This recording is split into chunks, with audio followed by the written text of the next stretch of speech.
Have you ever found yourself pausing at the bottom of a staircase, just for a moment, gathering the energy to climb it? Or maybe you've noticed that getting up from your favorite soft armchair takes a little more of a push than it used to. You try to stay active, you go for your walks, you eat what you think are the right things, but that feeling of weakness, that subtle loss of power in your legs, it just seems to creep in. What if I told you that one of the biggest culprits contributing to this muscle loss might be sitting on your kitchen counter right now? That warm, comforting, and for many of us, absolutely essential part of our morning ritual, our daily cup of coffee. Now hold on. Before you think I'm about to tell you to give up your beloved morning brew, let me reassure you that's not what this is about. Coffee itself, in many ways, can be a wonderful thing. The problem isn't the coffee, it's the way we've been taught to drink it. There are a handful of common, seemingly harmless coffee habits that millions of us, especially those of us over 60, practice every single day. And these habits, unfortunately, can create a perfect storm inside our bodies that quietly and systematically speeds up the process of muscle loss, leaving us weaker, less stable, and more vulnerable. In this video, we are going to pull back the curtain on these hidden dangers. We're going to talk about the 5 most common coffee mistakes that are secretly sabotaging your strength. And more importantly, for each mistake, we're going to give you a simple, easy fix. A small tweak to your routine that can turn your coffee from a potential muscle waster into a powerful ally in your quest to stay strong, mobile, and independent for all the years to come. Because it's not too late to make a change. Growing older doesn't mean giving up. It means we have to start using smarter strategies. And before we dive in, if you believe that your health and independence are worth fighting for, I'd be so grateful if you consider subscribing to our channel and turning on those notifications. We share the kind of practical, science-backed health advice for seniors that you often won't hear from your doctor. And just so I can get to know you a little better, let me ask, how many cups of coffee do you enjoy on a typical day? 1, 2, maybe more? Let me know in the comments below. I love to see how our community starts their day. All right, let's get into it. Let's talk about the first and possibly the most common mistake almost everyone makes with their morning coffee. It's the first thing you do when you wake up. Your feet hit the floor, you head to the kitchen, and you start the coffee maker. That rich aroma fills the air, and you take that first glorious sip on a completely empty stomach. It feels like it's waking you up, jump-starting your day. But what's really happening inside your body is a very different story. You see, our bodies have a natural rhythm. Every morning, to help us wake up and face the day, our body produces a hormone called cortisol. You probably heard of it as the stress hormone. In the morning, a spike of cortisol is perfectly normal and healthy. It gets us alert and ready to go. Here's the catch. Caffeine also tells your body to produce cortisol. So when you drink a strong cup of coffee on an empty stomach first thing in the morning, you're not just getting a normal wake-up call, you're pouring gasoline on a fire. You're taking your body's natural, healthy cortisol spike and sending it into the stratosphere. And here is why that is so devastating for your muscles. Cortisol, in high amounts, is what's known as a catabolic hormone. It's a complicated sounding word with a very simple meaning. It breaks things down. When your body is flooded with excessive cortisol, it goes into an emergency, fight or flight mode. It needs quick energy, and it will get that energy from the easiest available source. And sadly, for your body, one of the easiest sources to break down for quick fuel is your own muscle tissue. Imagine your body thinking it's under attack the very first minute of every single day. It starts sacrificing your precious leg muscles, your arm muscles, your core strength, just to manage this massive hormonal surge you've created. Over time, day after day, week after week, this morning ritual literally teaches your body to eat away at its own strength. It's a slow, silent process, but it adds up. You might not notice it today or tomorrow, but a year from now, that staircase will feel a little steeper and that armchair will feel a little deeper. Furthermore, this massive cortisol spike throws your blood sugar into chaos for the rest of the day. It can interfere with your body's response to insulin, leading to a sharp crash in energy a few hours later. And what do we do when we crash? We reach for a quick fix, a donut, a cookie, something sugary. This just starts another vicious cycle of sugar spikes and inflammation. which is also incredibly destructive to muscle tissue. So what's the simple fix? It's almost laughably easy. Never let coffee be the first thing that enters your stomach. You need to create a buffer before you take that first sip of coffee, eat something. It doesn't have to be a giant 5-course breakfast. It can be something small that contains a little bit of protein and fat, a handful of almonds, a hard-boiled egg you made the night before, a spoonful of peanut butter, a small cup of Greek yogurt. Just a few bites of real food is enough to coat your stomach and cushion the blow. It tells your body, hey, we're not in an emergency. We have fuel. We don't need to break down our own muscle. This one tiny change, making sure food comes before coffee, can fundamentally alter the hormonal message you send to your body each morning, switching it from a muscle-wasting state to a muscle-preserving one. Now, this brings us to our second big mistake, and this one happens after the coffee is brewed. It's what we decide to put into it. Many of us can't imagine drinking our coffee black. We reach for the sugar bowl and our favorite creamer to make it palatable. A spoonful of sugar, a generous pour of that sweet vanilla-flavored creamer. It turns our coffee into a comforting dessert in a mug. But this daily treat is a Trojan horse for muscle decay. Let's start with the sugar. Whether it's white sugar, brown sugar, or even healthy options like agave nectar or honey, your body processes it in a similar way. It causes a rapid spike in your blood sugar. In response, your pancreas pumps out the hormone insulin to shuttle that sugar out of your bloodstream and into your cells. When you're young, your body's pretty efficient at this. But as we get older, our cells can become less responsive to insulin, a condition known as insulin resistance. When you bombard your system with sugar every single morning, you accelerate this process. And here's the critical link to your muscles. When your cells are insulin resistant, it's not just sugar they have a hard time absorbing. They also struggle to absorb amino acids. Amino acids are the literal building blocks of muscle. They are what your body uses to repair the tiny tears in your muscles from daily activity and to build them back stronger. So, by loading your coffee with sugar, you are essentially putting up a do not enter sign on your muscle cells. The building materials are floating around in your bloodstream, but they can't get in the door to do their job. Your muscles are being starved of what they need to maintain themselves, let alone grow. Even worse, refined sugar is one of the most inflammatory substances you can put in your body. Think of inflammation as a slow, smoldering fire that's constantly burning inside you. This chronic, low-grade inflammation is now recognized by scientists as one of the primary drivers of sarcopenia, the medical term for age-related muscle loss. That fire damages muscle fibers, interferes with nerve signals to the muscles, and creates an environment where muscles simply cannot thrive. Then there are the creamers. I'm talking about most of the popular liquid and powdered creamers you find in the grocery store. Flip over the bottle and look at the ingredients. You'll often find things like corn syrup solids, which is just another form of sugar, and hydrogenated oils. These are unhealthy, man-made fats, sometimes containing trans fats that your body has no idea how to process.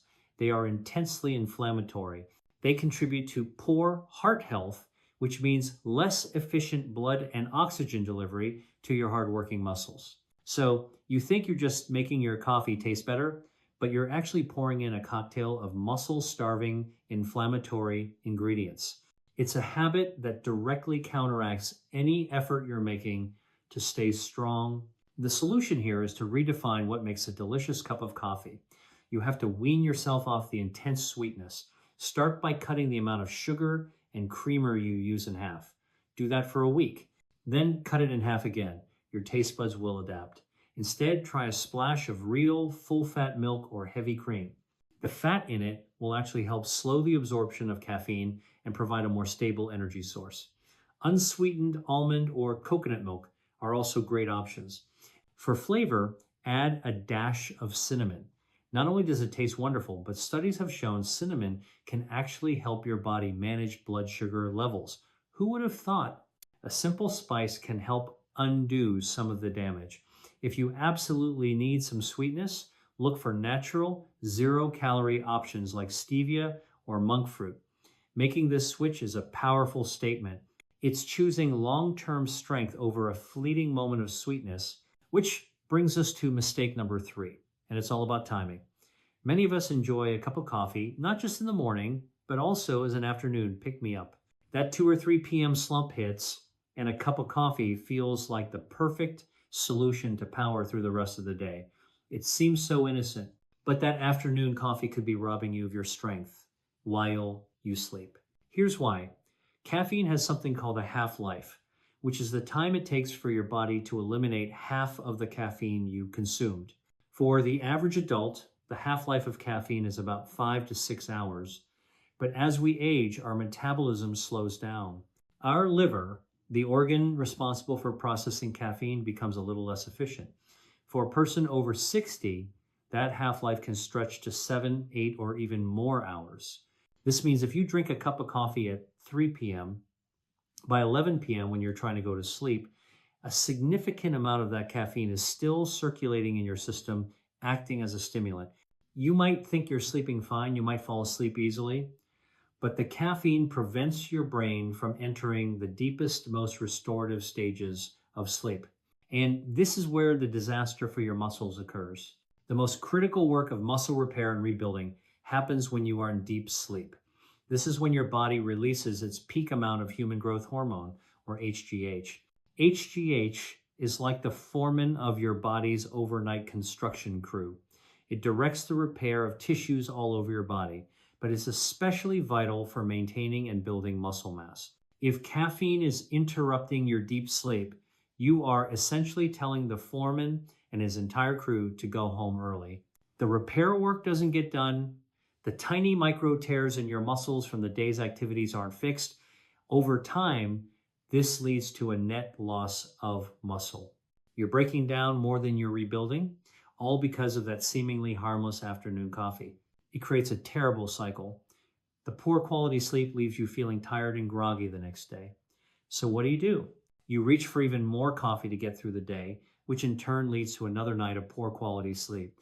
It's a downward spiral that rapidly accelerates muscle weakness and fatigue.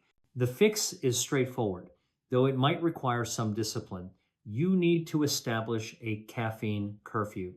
For most people in our age group, a good rule of thumb is no caffeine after 12 noon, maybe 1 p.m. at the absolute latest. Make your morning coffee a cherished ritual, but after lunchtime, it's off limits. What do you do when that afternoon slump hits? Rehydrate. A tall glass of ice cold water, perhaps with a squeeze of lemon, can be surprisingly energizing. Or get up and move. A 5-minute walk around the house or in the yard can do more to clear your head and boost your energy than a cup of coffee, and it actually helps your muscles instead of hurting them. You can also switch to a non-caffeinated herbal tea like peppermint or ginger, which can give you that warm, comforting ritual without sabotaging your sleep and your strength. I really hope this is making sense to you so far. If you're learning something new that you think could genuinely help you, would you do me a quick favor and tap that like button? It truly helps this important information reach other folks who might be struggling with the same issues and don't know why. We are a community here, and we can all help each other get stronger. Now, on to mistake number 4. This one is a sin of omission, and it may be the most damaging habit of them all. It's the habit of using coffee to replace a real protein-rich breakfast. So many people say it. I'm just not a breakfast person. I'm not hungry in the morning. I'll just have my coffee and I'm good to go until lunch. This habit is an absolute catastrophe for anyone trying to preserve their muscle mass as they age. Let me explain why. When you wake up in the morning, your body has been fasting for 8, 10, maybe 12 hours. During this fasting period, your body enters that catabolic or breakdown state we talked about earlier. It has to break down tissues to provide fuel to keep your brain and organs functioning. So, when you wake up, you are in a state of muscle breakdown. The most important nutritional goal of your morning is to flip that switch.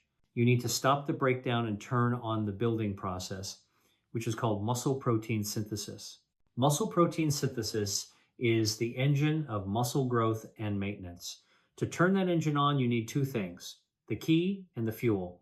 The fuel is protein, specifically the amino acids from the protein you eat. The key that turns the ignition is a specific amino acid called leucine. Research has shown that you need to consume a certain amount of leucine in one meal, what's called the leucine threshold, to really kickstart that muscle building engine. For older adults, that threshold is a bit higher, around 25 to 30 grams of high quality protein in a meal. When your breakfast consists of only a cup of coffee, you are providing your body with zero protein, zero amino acids, zero leucine. You are not flipping the switch. Instead, you are allowing that catabolic muscle wasting state to continue for several more hours, all the way until lunchtime.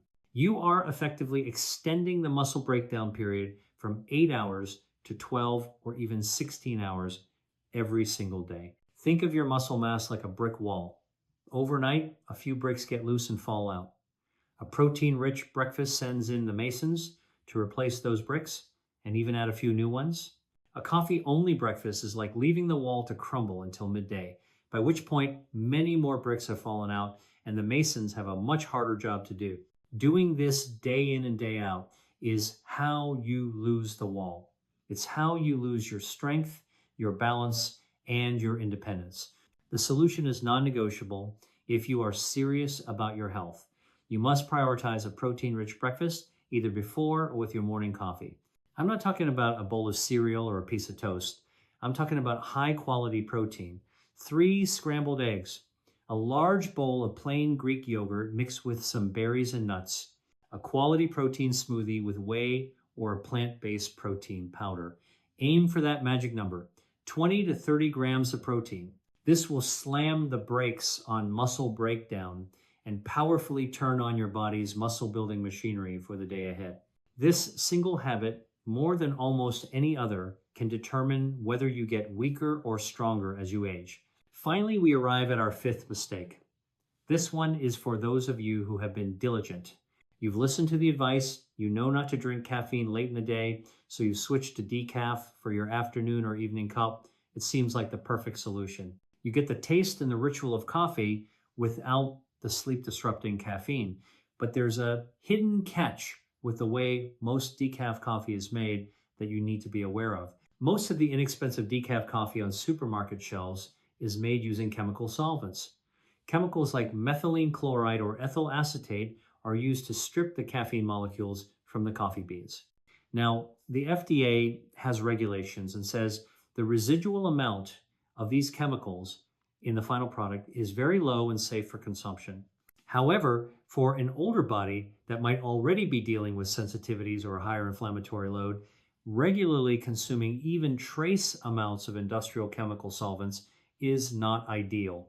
It can act as an irritant and contribute to that low-grade inflammation we've been talking so much about. Furthermore, the decaffeination process can sometimes increase the acidity of the coffee beans. For those of us dealing with arthritis, joint pain, or acid reflux, consuming highly acidic foods and beverages can pour fuel on that inflammatory fire, making our joints ache more and reducing our desire and ability to be physically active. When it hurts to move, we move less, and when we move less, our muscles atrophy. It's a vicious cycle that can start with something as simple as the wrong type of decaf coffee. It's like you've done the hard work of solving the big problem, the caffeine, but you've accidentally introduced a smaller, nagging problem in its place. The good news is there's an easy fix. You just need to be a more discerning shopper. When you buy decaf, look for 2 things on the label. First, look for the word organic. This ensures the beans were grown without harmful pesticides. Second, and most importantly, look for the phrase Swiss water process. The Swiss water process is a beautiful chemical-free method of decaffeination that uses only water to gently remove the caffeine from the beans. It results in a clean, pure, 99.9% caffeine-free coffee that doesn't introduce any unwanted chemicals into your body. It might cost $1 or $2 more, but isn't your health worth it? So, let's just quickly recap the game plan we've laid out. First, always eat a little something before your coffee to protect your body from that massive cortisol spike. Second, ditch the sugar and artificial creamers and opt for a splash of real milk or cinnamon instead. Third, set a strict caffeine curfew for yourself, no later than noon, to protect your precious muscle-building sleep. Fourth, never, ever let coffee replace a high-protein breakfast. And fifth, if you enjoy decaf, make sure you choose an organic brand that uses the chemical-free Swiss water process. It might feel a bit overwhelming to hear all of this, especially if you've been a coffee lover your whole life, but please don't feel discouraged. Knowledge is power. Now that you know how these simple habits affect your body, you are in the driver's seat. You have the power to make simple, small changes that will yield enormous benefits for your strength and your vitality. Remember, your body is an incredible machine that is always trying to heal and strengthen itself.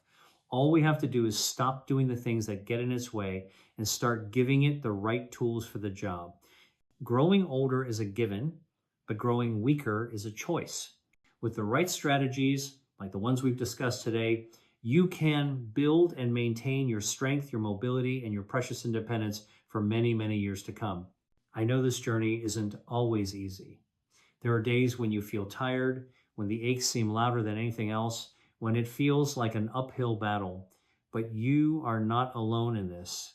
Every small step you take, every healthier choice you make is a victory. One meal, one smarter cup of coffee, one step at a time, you are taking back control of your health. Now, I would absolutely love to hear from you. Which of these 5 coffee mistakes was your biggest aha moment? Was there one that you were doing every single day without even realizing the potential harm? Share your thoughts in the comment section below. There is no judgment here, only support. We all learn so much from each other's experiences. And if this video helped you or gave you a new perspective, please do me the honor of hitting that like button. It truly means the world to me, and it helps get this message out to other seniors who deserve to feel strong and vibrant. And of course, if you haven't already, please subscribe and click that little notification bell. We have so much more to share to help you thrive in your golden years. And one last thing before you go. If you are committed to making at least one positive change to your coffee routine after watching this, just type the word yes in the comments. Let's make that commitment to ourselves and to each other right now. Thank you so much for spending this time with me today. Stay strong, stay healthy, and remember that every new day is an opportunity to build a more powerful you. I'll see you in the next video.